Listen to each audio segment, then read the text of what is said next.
एक बात मेरी बहुत ध्यान से सुनो। क्या जीवन में गुरु का होना आवश्यक है? सबसे पहली बात, गुरु कहते किसको है पहले ये तो समझो। गुरु का मतलब कोई ऐसा नहीं होता कि कोई भी श्रेष्ठ प्रवचन करने वाला, कोई भी अच्छे से नियम में रहने वाला, जटाजूट रखने वाला, तिलक आदि लगाने वाला, वो हमारा गुरु ही होगा। हमें जहां से भी प्राप्त होता है कुछ भी, वो सब गुरु ही हैं एक प्रकार से तो, परंतु फिर भी गुरु कोई शरीर नहीं है, गुरु कोई रूप नहीं है, गुरु कोई व्यक्ति विशेष नहीं है। गुरु शब्द का अर्थ क्या होता है? गु शब्द का अर्थ होता है अंधकार, रू शब्द का अर्थ होता है उसको मिटाने वाला। गुकारस्तु अंधकारस्यात् रूकारस्तु निरोधक। अंधकार को जो दूर करे वो गुरु। और एक बात कहें, ऐसे अंधकारों को दूर करने की सामर्थ्य केवल और केवल एक में है, जिससे प्रकाश लेके हम जैसे गुरु भी सबके अंधकार दूर कर रहे हैं, और वो केवल और केवल श्री कृष्ण है। कृष्णम वंदे जगत गुरु। आज कोई हमें भी गुरु कहे तो ये गुरु कहलाने की सामर्थ्य तो इन्हीं के वचनों से प्राप्त हुई। श्रीमद् भागवत है, भगवत गीता है, रामचरितमानस है, आदि आदि, ये सब किसके ज्ञान यहां पर विद्यमान है? सब इन्हीं के हैं। सबसे बड़े गुरु तो यही है। ठाकुर जी से कोई संबंध बनाओ बंधुओं, एक बात हमारी बहुत ध्यान से सुनो। ठाकुर जी से बिना संबंध बनाए सेवा मत करो उनकी। कोई भी एक संबंध जरूर बनाओ। भाई मानो, मित्र मानो, सखा मानो, बेटा मानो, पति मानो, जो आपको लगे भाई वो मानो। सबसे बढ़िया संबंध लेकिन दो हैं ठाकुर जी से यदि बनाने हो तो, या तो गुरु का या फिर सखा का। या तो ठाकुर जी को सखा मानो या फिर अपना गुरु मानो, क्योंकि ये दो ही लोग ऐसे होते हैं जो व्यक्ति को संभालते हैं। सखाओं की संगति से ही व्यक्ति बिगड़ता संभलता है, और गुरु की आज्ञा से ही व्यक्ति संभलता बिगड़ता है। तो इन दो संबंधों में ठाकुर जी को देखो, या तो उनको गुरु मान लो, अगर गुरु जैसे दिख रहे हो तो, मुझे तो सखा ही दिखते हैं ये, सखा मानो। जो नाता आपको प्रिय लगे ठाकुर जी से जोड़ो, और हां, जैसे उस नाते को निभाना चाहिए फिर वैसे ही निभाना शुरू करो। अयोध्या की एक सच्ची घटना, आज भी वो लीला वहां पर होती है। अयोध्या में एक स्थान है, स्थान का नाम है श्री कनक बिहारी मंदिर। आप लोग कभी अयोध्या जाएं तो श्री कनक बिहारी जी का दर्शन करना। कनक बिहारी जी की ऐसी मान्यता बताते हैं, श्री कनक बिहारी लाल जी को स्वयं द्वारिकाधीश जब अयोध्या गए थे अपनी पटरानियों के साथ अयोध्या दर्शन करने के लिए, जब भगवान कृष्ण गए तो प्रभु श्री राम का एक स्थान उन्होंने बनाया, और श्री कनक बिहारी जी को स्वयं द्वारिकाधीश ने स्थापित किया वहां पर, राम जी के स्वरूप को, अपने ही पूर्व अवतार के स्वरूप को।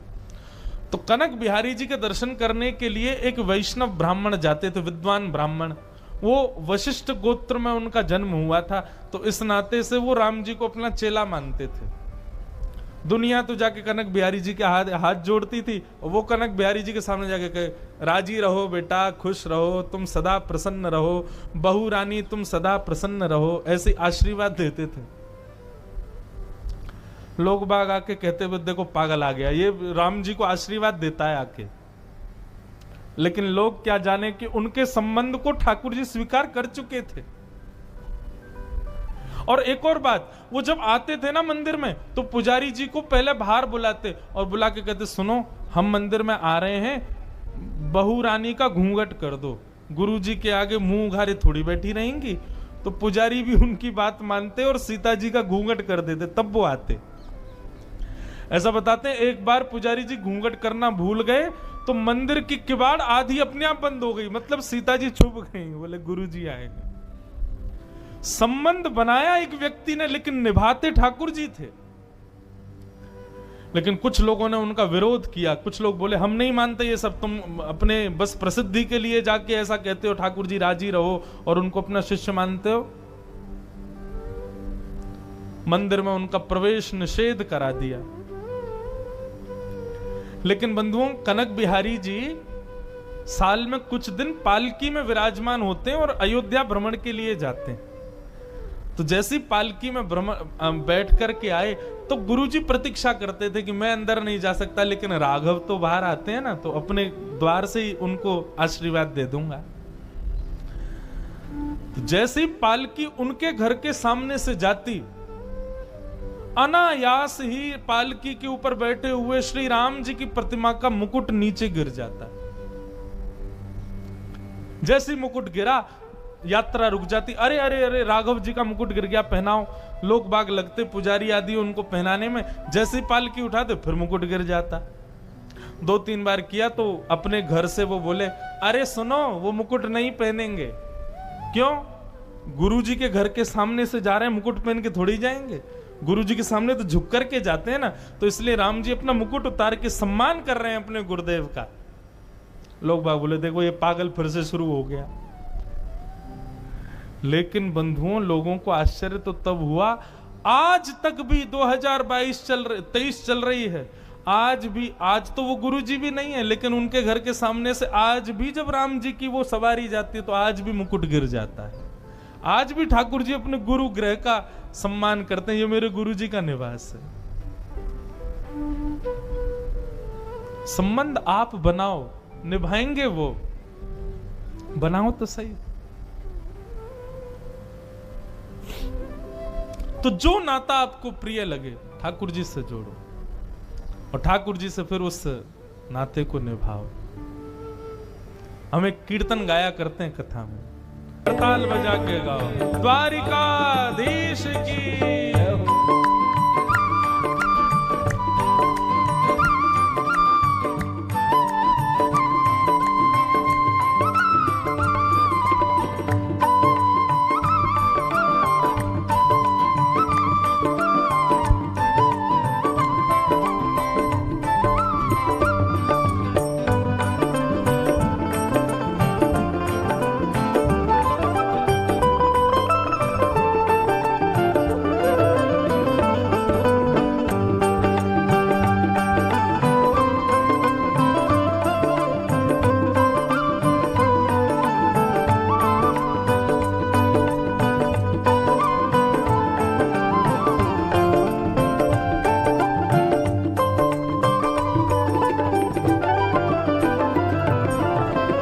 दास की बिनती सुन ली जो, ओ ब्रजराज दुलारे। दास की बिनती सुन ली जो, ओ ब्रजराज दुलारे। दास की बिनती सुन ली जो, ओ ब्रजराज दुलारे।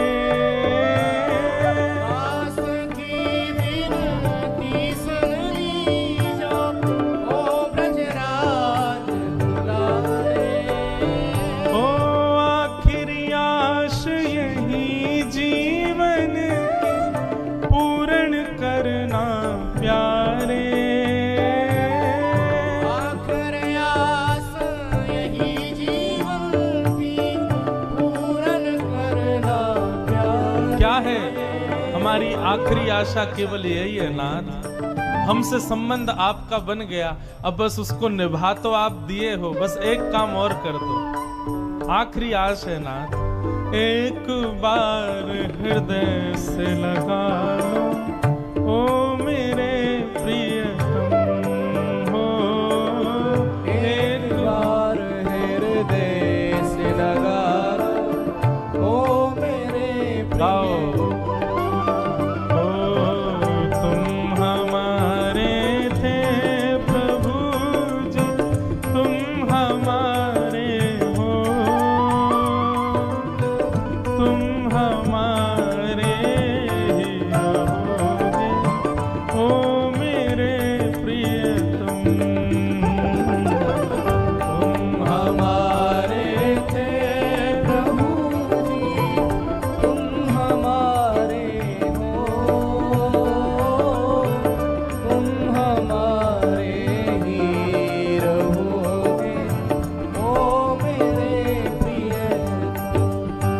हे भजो गोविंद गोविंद गोपाला, भजो गोविंद गोविंद गोपाला, हाँ भज गोविंद गोविंद गोपाला, गोविंद गोविंद गोपाला, हे मेरा मुरली मनोहर नंद लाला, मेरा मुरली मनोहर नंद लाला, मेरा मुरली मनोहर नंद लाला, मेरा मुरली मनोहर नंद लाला, हे भजो गोविंद गोविंद गोपाला,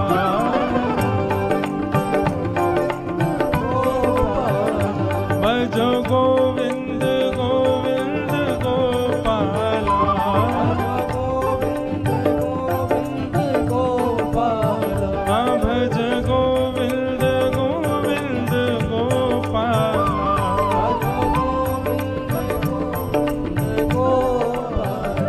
भज गोविंद गोविंद गोपाला।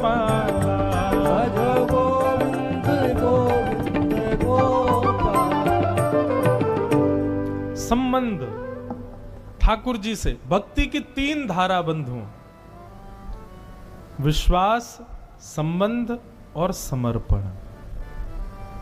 सबसे पहले तो विश्वास सुदृढ़ होना चाहिए ठाकुर जी के प्रति।